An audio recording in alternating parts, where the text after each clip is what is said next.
What's up, guys? It's your boy Darkskin, and today I'm going to be teaching you, showing you, telling you how to beat / counter mono red. Now, I guess continuing with the theme of Escanor today, a lot of people have been asking me, Darkskin, how do I counter mono red? How do I beat them? It seems like everybody has mono red, but me, I can't do anything. I'm getting clapped. I got it. I get it. I understand completely, right?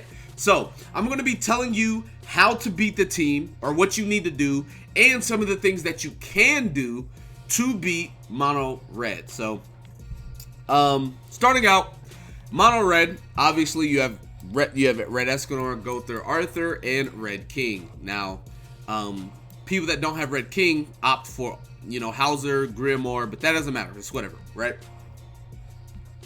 Number one, at the start of the match, you need to get into the habit of clicking on your character and checking your stats. Because if your pierce rate is not cut in half, that means they don't have red King in the 4th slot.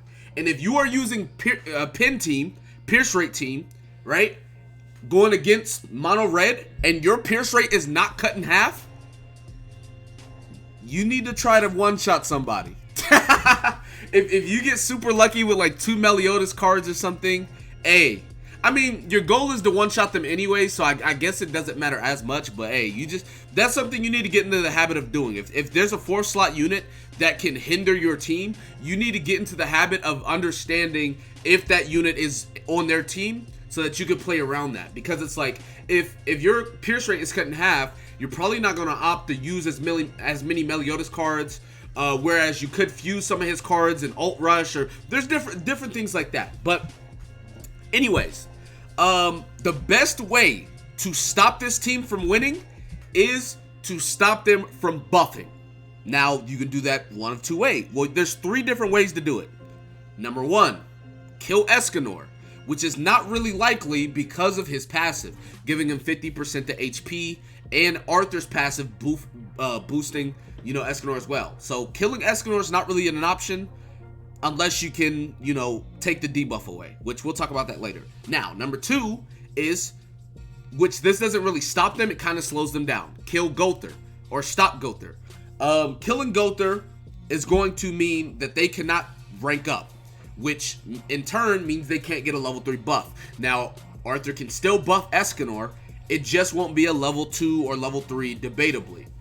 Now, the best strategy, this is the best strategy to stop mono red, is to kill / immobilize, stop Arthur. Arthur is the main problem, and the reason why is because it doesn't matter how much Gother ranks up if Arthur cannot play the game. Okay, so that is why that's what you want to do, right? So there are a couple of ways you can go about doing this, right? Before Arthur gets a level 3 buff, or before he uses level 3 buff, he can be CC'd, he can be, petrified, frozen, stunned, all of that. King is obviously a natural choice for most people when it comes to this. Whenever you petrify someone, you take away their buffs. So if you petrify Escanor, his passive is gone. If you petrify Arthur, he can no longer boost. If you petrify Gother, he can no longer rank up. King is, and his ult is amazing as well. So really, really good unit for this. But you're not going to be running King a lot of the time. So I'm going to be talking about a couple of units that completely shut down this team. Number 1, which I've said it, is Blue Small DN. Blue Small DN is an amazing unit, completely counters the team. And the reason why is rank 1, this card right here, double damage to buff units. So off rip, she'll do double damage to Escanor, because he'll always be buffed at the beginning of the match. This card at rank 2 disables buff skills, so Arthur is completely negated. You can also use this on Gother for rank ups, but it's better to use it on Arthur simply because Arthur's level 1, well, not level 1, his first card and second card both have debuffs, and Arthur's like attack skill debuff stops King from healing or cleansing, which you don't want. Now, like Gother attack ceiling doesn't matter because this is a debuff.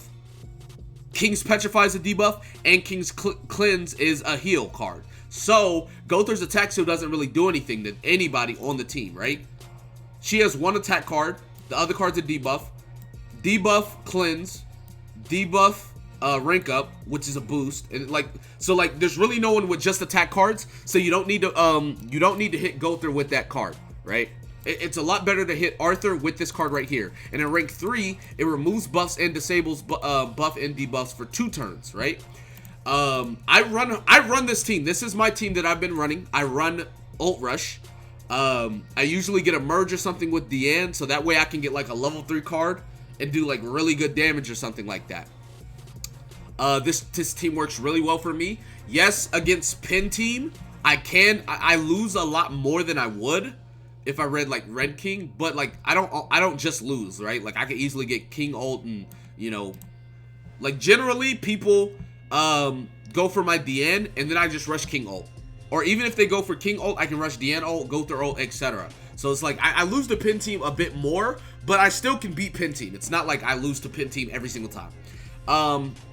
You can also use, which I know a lot of people don't want to talk about it. A lot of people probably summoned on Red Escanor's banner and are sad, but Red Galland is a very, very good unit in the meta. His first card, Plague Shatter, which ignores resistance, making him very good against Valenti tank teams, those select people that are still running it, right? He ignores resistance. This card right here removes buffs on the rank 1, rank 2, and rank 3. It cancels buffs and stances, right? So very good against mono red. Not to mention, he is ignoring defense because of his passive, making him a good unit against the tank team, along with, you know, shredding the defense of other teams as well.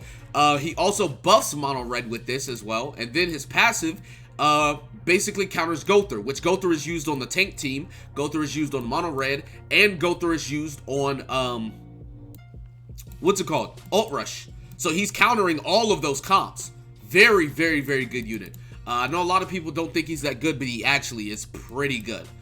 I don't use him just because I have Blue Small Diane, but I know a lot of people may not have her built or whatever the case may be.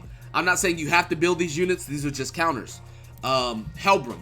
If you run Kingbram, you can ult rush with Helbram and get his ult. Keep in mind though, you can still lose the Pin Team really hard because, you know, it's obviously you have 2 red units. You're going to be running Helbram, Gother. So you're going to be having 2 red units. You can lose to Pin Team really hard. So keep that in mind.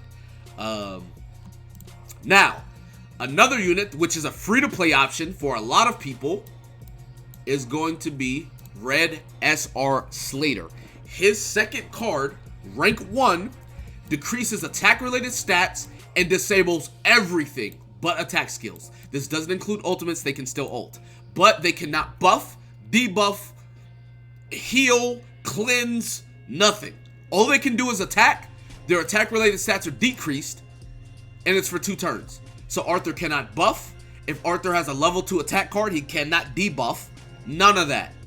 This is super good for countering them. Now, the only problem is you will take a hit to your combat class because he's an SR and, you know, he doesn't have the best cosmetics. So if you run him, you're probably going to have to run combat class food.